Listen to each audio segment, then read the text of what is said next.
ஆகா கல்யாணம் சீரியல்ல நம்ம சூர்யா பிரபாவ சமாதானப்படுத்துறதுக்காக பிரபா கிட்ட பேசிக்கிட்டு இருக்கிறாங்க. அதே நேரத்துல இந்த பக்கம் மகாவும் ஐஸ்வர்யாவும் மண்டபத்துல இருந்து கல்யாண வீடியோவ பார்த்துக்கிட்டு இருக்கிறாங்க. அப்ப சூர்யா யாரையோ தேடிக்கிட்டு இருக்கிறா அப்படின்னு பார்த்துக்கிட்டு இருக்கும் பொழுதே அங்க சூர்யா வந்த உடனே வீடியோ பார்க்கறத நிப்பாட்டிடுறாங்க. எதுவுமே தெரியாத மாதிரி நம்ம மறுக்கா மறுபடியும் சூர்யா மேல கோவத்துல இருக்கிற மாதிரியே நடிச்சுக்கிட்டு இருக்கிறாங்க.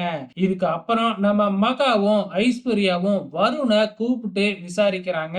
அப்ப வருண் நீங்களும் இததான் விசாரிச்சீங்க. சூர்யாவும் விஜயும் 2 நாளைக்கு முன்னாடி வந்து அததான் விசாரிச்சாங்க. அந்த பொண்ணு ஆபீஸ்க்கு வரவே இல்ல. நானும் அவள பத்தி தான் விசாரிச்சுக்கிட்டு இருக்கிறேன். சோ கண்டிப்பா அவள பார்த்தனா உங்க 2 பேத்துக்குமே நான் ஃபோன் பண்றேன் அப்படின்னு வருண் சொல்லிடுறாங்க.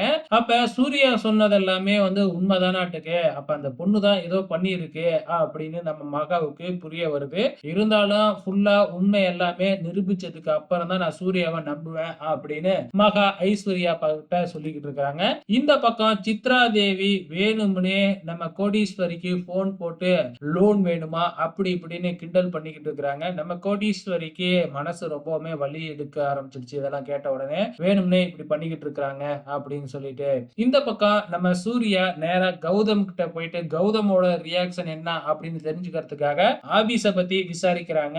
கௌதம் திரு திருன்னு முழிச்சுக்கிட்டு இருக்கிறத கவனிக்கிறாங்க. அங்க மொத்தத்துல ஆபீஸ்லயும் ஏதோ ஃப்ராடு வேலை பண்ணிக்கிட்டு இருக்கான் அப்படிங்கறது மட்டும் சூர்யாவுக்கு தெரிஞ்சிருது. சோ இப்ப கௌதம் கௌதம் நிறைய தப்பு பண்ணியிருக்கான் அப்படிங்கிற விஷயத்த மகாவும் ஐஸ்வர்யாவும் முதல்ல கண்டுபிடிக்க போறாங்களா இல்ல சூர்யா கண்டுபிடிக்க போறாரா அப்படிங்கறத பொறுத்திருந்து பார்க்கலாம்.